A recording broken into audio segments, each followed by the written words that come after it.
বন্ধুরা, আশা করি তোমরা সকলে খুব ভালো আছো আর আমিও খুব ভালো আছি। তো আজকে নতুন একটা ভিডিও নিয়ে চলে এলাম।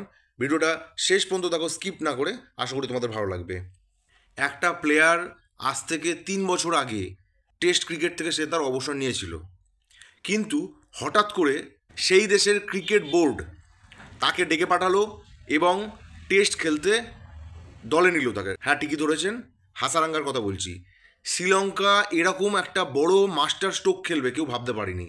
এই যে হাসারাঙ্গাকে নিয়ে এই কদিন ধরে যে এরকম আলোচনা চলছে, এর প্রধান কারণ হচ্ছে শ্রীলঙ্কা ক্রিকেট বোর্ড কিন্তু আবার হাসারাঙ্গাকে টেস্ট ক্রিকেটে ফিরিয়ে এনেছে, অবসর ভাঙতে বাধ্য করেছে। আমি কিন্তু একটু ডিটেলসে আপনাদের সুবিধার জন্য ডিটেলসে আমি একটু জানাচ্ছি।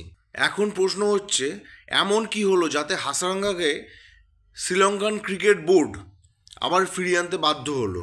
আমরা সকলেই জানি যে রিসেন্ট বাংলাদেশ ভার্সেস শ্রীলঙ্কার যে ওয়ানডে সিরিজ চলছিল, সেই ওয়ানডে সিরিজ শেষ হয়েছে এবং বাংলাদেশ সেই সিরিজটা কিন্তু জিতে নিয়েছে। এই সিরিজের শেষ ম্যাচ চলাকালীন আম্পায়ার একটা ডিসিশন দেয়, সেই ডিসিশনটা কিন্তু শ্রীলঙ্কার হাসারাঙ্গা কিন্তু মেনে নিতে পারেনি এবং একটা উত্তপ্ত বাক্য বিনিময় হয় আম্পায়ারের সঙ্গে। আইসিসির কোড অফ কন্ডাক্ট ভাঙায় হাসারাঙ্গাকে 2 ম্যাচের জন্য সাসপেন্ড করা হয়েছে। আইসিসির নিয়ম বলছে হাসারাঙ্গা পরবর্তী 2 ম্যাচ খেলতে পারবে না। সেই 2টো ম্যাচ হলো শ্রীলঙ্কা ভার্সেস বাংলাদেশের 2টো টেস্ট।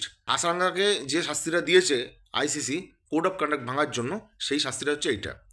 এবার প্রশ্ন হচ্ছে, হাসারাঙ্গাকে ফিরিয়ে কেন নিয়ে আসা হলো?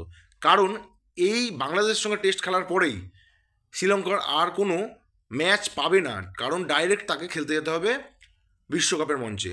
টি-20 বিশ্বকাপ কিন্তু শুরু হচ্ছে খুব তাড়াতাড়ি এবং এর পরে এই 2টো টেস্টের পরে আর কিন্তু শ্রীলঙ্কার কোনো ভেনিউ নেই অন্য কোনো দেশের সঙ্গে খেলার।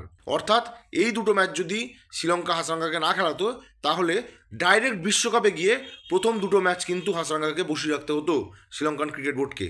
এইখানেই কিন্তু শ্রীলঙ্কান ক্রিকেট বোর্ড একটা চাল খেলে দিয়েছে এবং অত্যন্ত স্মার্টলি হাসারাঙ্গাকে কামব্যাক করিয়েছে টেস্টে। কামব্যাক করানোর ফলে যে শাস্তির খাড়াটা, সেই খাড়াটা কিন্তু টেস্ট ক্রিকেটের উপর দিয়ে গেল। ডাইরেক্ট টি-20 ক্রিকেটে যে প্রথম 2টো ম্যাচ, সেই 2টো ম্যাচ কিন্তু এইখানে যেহেতু টেস্ট ক্রিকেট সে খেলে ফেলছে 2টো টেস্টে বসে, তাই জন্য তাকে কিন্তু ডাইরেক্ট বিশ্বকাপের প্রথম ম্যাচ থেকেই কিন্তু শ্রীলঙ্কান ক্রিকেট বোর্ড পাবে। এবং আমরা সকলেই জানি হাসারাঙ্গা অত্যন্ত একজন প্রতিভাবান ক্রিকেটার। বহু ম্যাচ সে একা হাতে জিতিয়েছে এবং সে দলের জন্য যথেষ্ট ফাইট দেয়। তো ভিডিওটা কেমন লাগলো তোমরা কমেন্ট করে অবশ্যই জানিও, এবং আমার ভিডিওটা যদি ভালো লাগে তাহলে অবশ্যই শেয়ার করে দিও এবং আমার চ্যানেলটিকে সাবস্ক্রাইব করে দিও। তো দেখা হচ্ছে পরবর্তী ভিডিওতে। জয় হিন্দ।